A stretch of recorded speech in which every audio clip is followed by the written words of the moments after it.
प्रयागराज महाकुंभ में एक व्यक्ति जो है दिल्ली से अपने बेटे को फिर फ़ोन मिलाता है और जैसे ही फ़ोन मिलाता है लेकिन कुछ जो है बात नहीं कर पा रहा था और इधर उधर वो करके जो है रोने लगता है।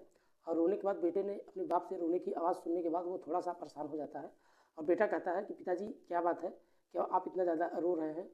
ये बात सुनकर उसके पिता और ज़ोर ज़ोर से रोने लगते हैं और दरअसल बात कुछ ऐसी थी कि बाप ने अपने बेटे से कहता है कि पिछले 15 घंटे से मैं तुम्हारी माँ को लगातार ढूंढ रहा हूँ, तलाश कर रहा हूँ, लेकिन वो मिल नहीं रही। आखिरकार वो अचानक कैसे लापता हो गई मुझे कुछ पता नहीं, क्योंकि वो भीड़ का एक हिस्सा बन गई है। ऐसा जो है कौन सी जगह है जहाँ मैंने उसको तलाशा नहीं, कोशिश की। अब तक जैसे ही बेटे ने बात सुना, बेटे ने अभी तक वो भी घबराने लगता है और जब वो घबराने से कोई फ़ायदा भी नहीं होता, क्योंकि अपने बाप से कहता है कि पिताजी आप बिल्कुल परेशान ना हो, भगवान पे भरोसा रखिए, माँ सब कुछ ठीक रहा तो माँ जल्द ही मिल जाएगी। जैसे ही अपने बेटे को बाप को इस तसल्ली देता है, उसके बाद उसका बाप शांत हो जाता है और कहता है कि बेटा जो भी हो सके प्रयास करो जल्द से जल्द, ताकि तुम्हारी माँ मिल जाए। ऐसे में जो है आसपास में जो है कोई पुलिस हो, थाना हो या लोगों से मैं जिनसे न पूछा हूँ तुम्हारी माँ के बारे में।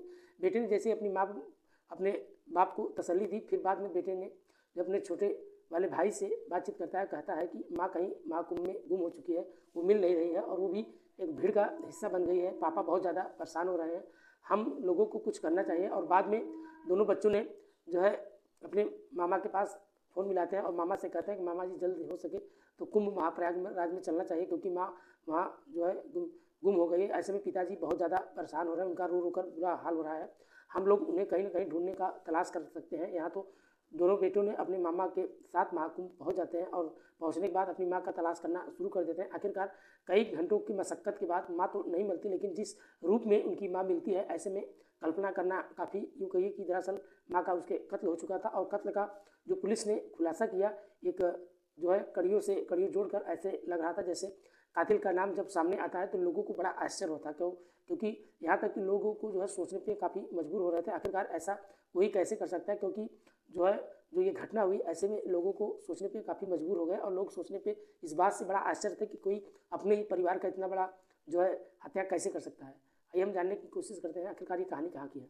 नमस्कार, आदाब, सत श्री अकाल, भदोही प्लस में आप सबका स्वागत है। मैं आपका दोस्त अमित कुमार। आज जो हम आपको सच्ची घटना का जिक्र करने वाले हैं, दरअसल ये सच्ची घटना शुरू होती है राष्ट्रीय राजधानी क्षेत्र नई दिल्ली की, जहाँ एक इलाका लगता है, उस इलाके का नाम त्रिलोकपुरी। दरअसल यहाँ का रहने वाला एक व्यक्ति जिसका नाम होता है अशोक दरअसल एमडीसी दिल्ली के अंदर कर्मचारी का जो है सफाई कर्मचारी हुआ करता था। और उसकी पत्नी जिसका नाम मीनाक्षी, उसका उम्र लगभग 35 साल का आसपास रहा होगा। मीनाक्षी पिछले कई दिनों से लगातार वो अपने पति से कह रही थी कि कितने सारे महाकुंभ में लोग स्नान करके चले आए, चलिए हमको भी जो है वहाँ पे स्नान करना चाहिए। तो उसके जो हस्बैंड होते हैं वो लगातार, तुम इसकी बिल्कुल भी अगर जाना चाहती हो तो ज़रूर चलो, लेकिन थोड़ा सा टाइम लगेगा, हम दोनों चलेंगे ज़रूर नहाने के लिए। तब पत्नी ने अपने पति से कहा कि बार बार बात आपसे हम कह रहे हैं, लेकिन आखिरकार आप पति ने कुछ छुट्टी का व्यवस्था करिए ताकि हम दोनों वहाँ पे चल के जो है स्नान करके चले आएँ। करने के बाद वो दिल्ली के जो है म्यूनसिपल कॉरपोरेशन में सफाई कर्मचारी के पद पर काम कर रहा था, लेकिन वहाँ से वो छुट्टी ले लेता है किसी तरीके से। छुट्टी लेने के बाद 17 फरवरी 2025 को वो अपने घर से निकलता है और सीधा महाकुंभ प्रयागराज में पहुँच जाता है और अपनी पत्नी को लेकर वह महाकुंभ में तो पहुँच जाता है। लेकिन वहाँ आने के बाद लगभग 18 फरवरी 2025 को दिन भर वो स्नान वगैरह कर रहे थे, घूम फिर कर इधर उधर वो जो है घूम चुके थे और अपना काम करने का था जो भी सब कुछ उन्होंने अपना। अचानक बाद में एक भीड़ का ऐसा रेला सा लगा, जैसे रेल में आने के बाद उसकी पत्नी का हाथ छूट जाता है। वो अपनी पत्नी को आवाज़ लगाने लगता है, लेकिन उसकी अचानक से गायब हो जाती है। और वो जब बहुत ज़्यादा परेशान हो जाता है, अब वो आसपास में कई पुलिस वालों से दिखाई दे रहे थे, वो पुलिस वालों के पास जाता है और अपनी जो है सारी कहानी, साहब मेरी पत्नी मेरे साथ थी, वो अभी भी जो है कहीं हाथ से मेरे छूट गई भीड़ में, लेकिन अचानक हम लोग बाहर से निकल कर भीड़ में कहीं भी गुम हो गए। लेकिन मैंने हर जगह अपनी पत्नी को तलाशने की कोशिश की, लेकिन वो मिल नहीं रही है, मेरी मदद कीजिए। वहाँ से वो कुछ नहीं होता और उसके बाद वो खोया जो है पाया जाता है और केंद्र पहुँच जाता है, जहाँ जो है केंद्र में जो जाने के बाद वो अपनी पत्नी के बारे में इधर उधर लोगों से जो है पूछताछ करने में जाने के बाद अपनी पत्नी से इधर उधर लोगों से पूछताछ करता है और बातचीत करने के बाद वो निकल कर बाहर चला आता है। फिर वो फील्ड में चला जाता है, लेकिन करीब पूरी रात उससे ऐसे ही बीत जाती है। और अगला दिन जब निकलता है तो अगला दिन निकलने के बाद वो अपनी जो है बेटे को फ़ोन लगाता है, और क्योंकि वो घर पे 3 बच्चे थे और बड़े बेटे को फ़ोन लगा के कहता है कि तुम्हारी माँ कहीं गायब हो गई है और ऐसे में कौन सी जगह है जहाँ मैं तुम्हारी माँ को हर जगह तलाशा नहीं होगा, आखिरकार करूँ तो क्या करूँ। बाप जो है अपने बेटे को सामने सब रो रो कर अपना बुरा हालत जो है गिड़गिड़ा कर रोने लगता है और परेशान होने लगता है। और जब बेटा कहता है कि पापा बिल्कुल आप परेशान मत हो, सब कुछ ठीक हो जाएगा, बिल्कुल आप पहले जैसे ही हो जाएंगे, लेकिन अपनी जो है आप बिल्कुल घबराएं नहीं। पापा की इस बात को लगभग उसके पिताजी का 38 साल का रहा होगा आसपास की, अपनी माँ से लगभग 35 साल की उसकी मीनाक्षी का उम्र होगा आसपास। ऐसे में जो लड़के का जिनका नाम अश्विनी होता है, उसने अपने भाई से आदर्श से पापा को फ़ोन आया तो बहुत ज़्यादा परेशान हो रहे हैं। ऐसे में हम लोगों को महाकुंभ चलना चाहिए प्रयागराज, क्योंकि माँ को ढूंढना चाहिए और उनकी मदद करनी चाहिए।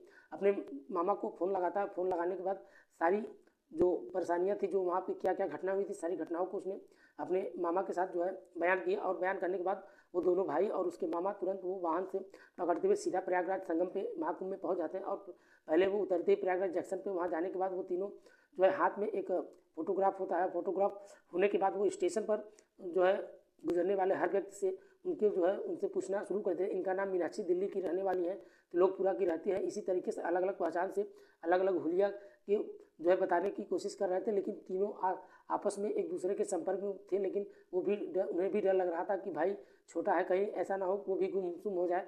ऐसे करते करते एक थाना, फिर तीसरे ऐसे ऐसे जहाँ जहाँ उन तीनों को मौकाएँ मिलती थी, वहाँ अश्विनी और आदर्श और उनका जो मामा था वो प्रवेश जो है हर जगह जा रहे थे। ऐसे में जो है चौकी पे जाकर पुलिस वालों को दे रहे थे, ये बयान बता रहे थे। ऐसे में एक आदमी दिखाई दे रहा था जिससे क्या मदद मिल सकता है। उसके हाथ में एक तख्ती लगी हुई है और तख्ती माँ का फोटो था। फोटो को लेकर वो जो है टहल रहे थे और धूप में जो है खोया पाकर केंद्र पे जो है वहाँ पे पहुँच जाते हैं। और खोया पाया केंद्र के जाने के बाद वहाँ भी उन्हें अपनी माँ का नाम बताते हैं और जहाँ जो है कहा जाता है कि कहीं कैसे भी गुम हुए पूरी जानकारी देने के बाद वो भी अपना जो है दर्ज कराते हैं। लेकिन दर्ज कराने के बाद यहाँ से निकलने के बाद वो दारागंज पहुँच जाता है और दारागंज थाने में जाने के बाद जैसे अपनी फ़ोटो दिखाते हैं, पुलिस वालों को भी अभी तक पुलिस वालों की नज़र पड़ती है। और पुलिस वालों ने फ़ोटो को देखने के बाद पुलिस वाला कहता है कि ना हो कुछ, मुझे ऐसा लग रहा है कि झूसी में थाने में एक महिला मिली थी, तुम्हें वहाँ जाना चाहिए, जहाँ जाकर बातचीत करनी चाहिए। ऐसे में तुम्हारी माँ वहाँ मिल जाए, हो सकता है। बस एक उम्मीद किरण लगाए उन बच्चों ने जो है बस ये कहा कि ठीक है कोई बात नहीं, अभी हम लोग जा रहे हैं। ऐसे में जो है वो सीधा झूसी थाने पहुँच जाते हैं और थाने में जाकर SHO को इंतज़ार कर रहे थे। SHO जैसे ही प्रताप सिंह वहाँ पे आते हैं, बाद में वो रोते हुए गिड़गिड़ाते हुए अपनी पूरी कहानी बयां करते हैं। कहते हैं कि हमारी माँ का नाम मीनाक्षी रखा है और वो उनके पिता का नाम, वो मेरे पिता के साथ स्नान करने के लिए महाकुंभ में आई थी, लेकिन अचानक से वो लापता हो जाती है और भीड़ में का वो हिस्सा बन जाती है। ऐसे में अपनी माँ को वो ढूंढने की तलाश में लगे हुए हैं। जैसे ही सब इंस्पेक्टर ने यानी जो उपेंद्र प्रताप सिंह होती है उस महिला का फोटो देखा तो उन्होंने देखकर कहते हैं कि कहा जाता है कि दरअसल वो देखते रहते हैं और उनकी नज़र एक कहानी चल रही थी। और वो भी कहानी कुछ इस तरीके से, जो 19 फरवरी 2025 की सुबह लगभग 6:30 बजे के आसपास का वाक़या था। झूसी थाने क्षेत्र का एक इलाका लगता है आज़ाद नगर के पास ही एक बस्ती होती है केवट बस्ती में एक लॉज होता है। दरअसल सुबह लगभग 6:30 बजे के आसपास का वक्त होगा। मोहन नाम का एक किराएदार होता है, वो टॉयलेट में जाना था, तभी बाथरूम में जैसे बाथरूम में जाता है, वो सुबह लगभग 6:30 बजे के आसपास 19 फरवरी की वो अपनी आंखों से देख रहा था कि एक महिला जिसकी उम्र लगभग 35 साल थी और उसके जो है आसपास रही होगी और वो पूरी तरीके से खून से बुरी तरीके से लथपथ जो है नहाई हुई थी। ऐसे में जगह जगह वहाँ पे जो है ब्लड फैला हुआ था। वो इस ब्लड को देखने के बाद मोहन बहुत ज़ोर ज़ोर से चीखता और चिल्लाता है और उसकी चीख चिल्ला की आवाज़, क्योंकि इस मकान के अंदर जो है किराएदार पे रह रहे एक पुलिस वाला भी जो है रहा करता था। ऐसे तीनों ने दौड़कर मौके पे पहुंच जाते हैं और यह जो है आवाज़ केवल इस लॉज के ही नहीं बल्कि पूरे आसपास के जितने भी जगह को जो है लोग दुकानदार वगैरह जितने भी सबके पास ये आवाज़ चली जाती है। और सुबह के लगभग 6:30 बजे दौड़कर वहाँ पहुँच जाता है और उन्होंने उस महिला को अपनी आंखों से देखा और सब लोग देखते रह जाते क्योंकि उसने अपनी आंखों से खुली रह जाती। दरअसल उस महिला की हत्या की गई थी और किसी जो है धारदार हथियार से की गई थी, लेकिन जो है पहले से वो पहचानने की तमाम कोशिश की जा रही थी, लेकिन उसका जो है पुलिस वालों को उसकी लाश को जब कब्जे में ले लिया जाता है पोस्टमार्टम के लिए भिजवा दिया जाता है और रिपोर्ट में पता चलता है किसी धारदार हथियार से बार वार किया गया और इससे उसकी मौत हो जाती है। उसे मौत के घाट उतार दिया जाता है। कातिल महिला कौन है आखिर, आइए इसके बारे में पुलिस जब तलाश कर रही थी, उस महिला को 72 घंटे तक एक जगह रख दिया गया था। जैसे ही हर मामले की गुमशुदगी वाले को कुछ ऐसा ही होता है, 72 घंटे जो है अनजान लाशों को होती है और जिसमें शिनाख्त किया जाता है और अगर लाश का कोई अता पता या कोई रिश्तेदार ना हो तो उस लाश को जो है जला दिया जाता है 72 घंटे के बाद। ऐसे में ये बात 20 फरवरी को ढूंढ रहे थे, लेकिन 21 फरवरी के ये SHO के पास पहुंच जाता है और उसके बाद फिर SHO को कहते हैं कि आप एक काम करो, आप पोस्टमार्टम हाउस जाना चाहिए। वहाँ पुलिस वालों को जो है बुलाते हैं और पुलिस वालों को बुलाने के बाद वहाँ पे उन्हें जो है जाने के बाद उस महिला को एक लॉज में के अंदर लाश मिली थी और उस महिला के जो दिखाया जाता है ये उसको जो है पहचाने की कोशिश कर रहे थे। इनका नाम कुछ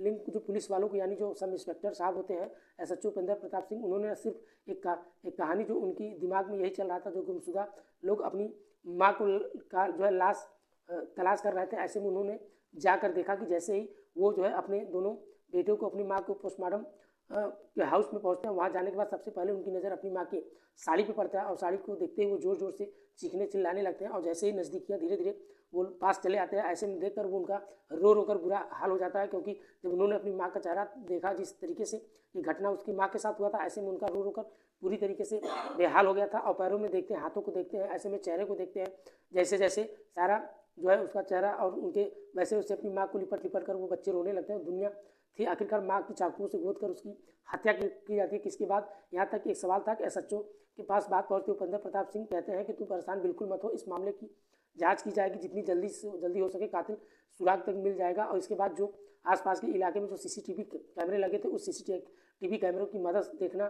शुरू हो जाता है और एक आदमी उसके साथ एक महिला थी और उसका हाथ जो है उस आदमी ने CCTV कैमरे में दिखाई देता है। वो बच्चों से पूछा जाता है ये कौन है, तो वो बोलते हैं ये पिताजी है। जब पिताजी यानी उसका नाम अशोक होता है, जो जो है MDC दिल्ली में सफाई कर्मचारी का काम किया करते थे। जब पुलिस वालों को तसल्ली हो गई तो ये जिस जगह लॉज में रुके थे वहाँ पे पुलिस जाकर जांच पड़ताल कर रही थी। उन्होंने कोई ID वगैरह दी थी। ऐसे में उन्होंने कहा सर कोई ID वगैरह उन्होंने नहीं दी थी, लेकिन 18 फरवरी 2025 की रात लगभग 9 बजे के आसपास के वक्त में वो लॉज के अंदर आए थे और वो लॉज में वहाँ पहुँचने के बाद जो उनका एक दोस्त बन जाता है। वो दोस्त जो अचानक से एक सागिर होता है, जो अचानक से इस व्यक्ति होता है और उन्होंने देखकर उसकी मदद करने लगता है। उसका नाम सुरेश बिंद होता है। सुरेश बिंद ने कहता है कि भैया आप बहुत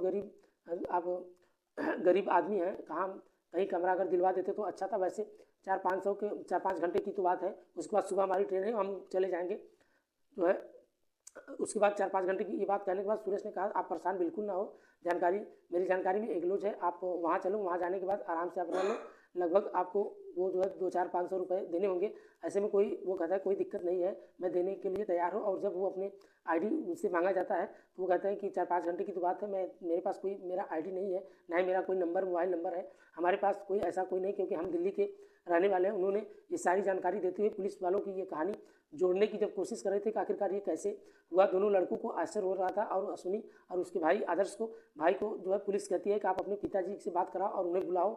जो उसकी जगह बुलाया जाता है, पुलिस वालों को पहले से ही वहाँ पे मौजूद थे और पुलिस वालों ने जो है वहाँ मौजूद थे और आते ही अचानक अशोक को जो है गिरफ्त में ले लिया। उसके बाद जब उसे सख्ती से पुलिस अपने तरीके से पूछताछ करना शुरू कर देती है कि आखिरकार उस होटल के अंदर गए थे तो रुके थे, तुम्हारी ID क्यों नहीं थी, तो उसने अपनी जो है पत्नी का कत्ल किया था, क्यों किया था, ये बात कहा जा रहा था। ऐसे में उसने जो है तमाम तरीक़ों से उलझाने की पुलिस की कोशिश की, लेकिन पुलिस जब सख्ती से पूछताछ की तो वो अपनी सारी बात बता रहा था। शुरुआत में उसने इस तरीके से, अक्सर वो जो है क्रिमिनल होते हैं जो पुलिस में शुरुआत में ऐसे ही बात करते हैं, लेकिन जब पुलिस जब अपने सख्ती से पूछताछ कर देती है तो अच्छों की निकल जाती है और वो जो है तुरंत उगलने लगते हैं। लगभग वो सारी बात बताना शुरू कर देते हैं। लगभग रात के 1 बजे के बाद की बात है, बाथरूम में वो जाती है, पत्नी उसकी अपने पत्नी को मौका देखते ही चाकू से वो गोद कर हत्या कर दी जाती है, क्योंकि बस यही सवाल था कि इसके पीछे कारण क्या है। पुलिस ने जब ये जानकारी दोनों बेटों ने ये जानने वाले जो है जो उनके साले होते हैं ये जानने से उन सबको हैरान रह गए, क्योंकि परेशान हो रहे थे। ऐसे में दरअसल बताते हैं कि अशोक का जो है दिल्ली में किसी महिला के साथ अवैध संबंध था, जिससे मीनाक्षी अक्सर उससे दूसरों से घर में अक्सर कलेश पैदा होता था, एक दूसरे में कहा सुनी होती थी। क्योंकि मीनाक्षी को इस बात को पहले से ही जानकारी थी, इसलिए उसने अपने पति को बिल्कुल समझाने की कोशिश की कि आपको ऐसा नहीं करना चाहिए, आपके 3 2 बेटे हो गए हैं, ये अच्छी बात नहीं है। लेकिन इस बात को अशोक को पूरी तरीके से उसे अच्छा नहीं लग रहा था उसको समझाना उसकी पत्नी का, इसलिए उसने अपनी पत्नी का हत्या कर दी। ऐसे में क्योंकि उसे लगा कि अगर इसे हम अपने रास्ते से हटा देंगे तो मुझे पूरी तरीके से आज़ादी हो जाएगी और मैं उस औरत से जो है मिलता जुलता रहूँगा। ऐसे में पुलिस इस सारी कहानियों को सुनने के बाद पुलिस भी काफ़ी हैरान रह गई। उसके जो 2 बेटे थे और उनका जो साला था, क्योंकि ये जो घटना हुआ था दोस्तों, इस घटना को सुनाने के माध्यम से किसी का दिल दुखाना नहीं था या किसी को परेशान करना नहीं था, बस आपको साथ शेयर करना था दोस्तों। हालांकि अभी भी जो है कोर्ट में इसकी सुनवाई चल रही है और आशा है कि हो सकता है कि आगे लाइफ के लिए इनको जो है लगातार जेल में ही रहना पड़े। दोस्तों जाते जाते आप भी चाहे जहाँ भी रहें सेफ रहें, सुरक्षित रहें, खुश रहें, अच्छे रहें। ऐसे ही आप अपना सपोर्ट और प्यार बनाए रखिए। मिलते हैं नेक्स्ट वीडियो में। आज के लिए इतना ही, तब तक के लिए बाय बाय, गुड नाइट, जय हिंद दोस्तों।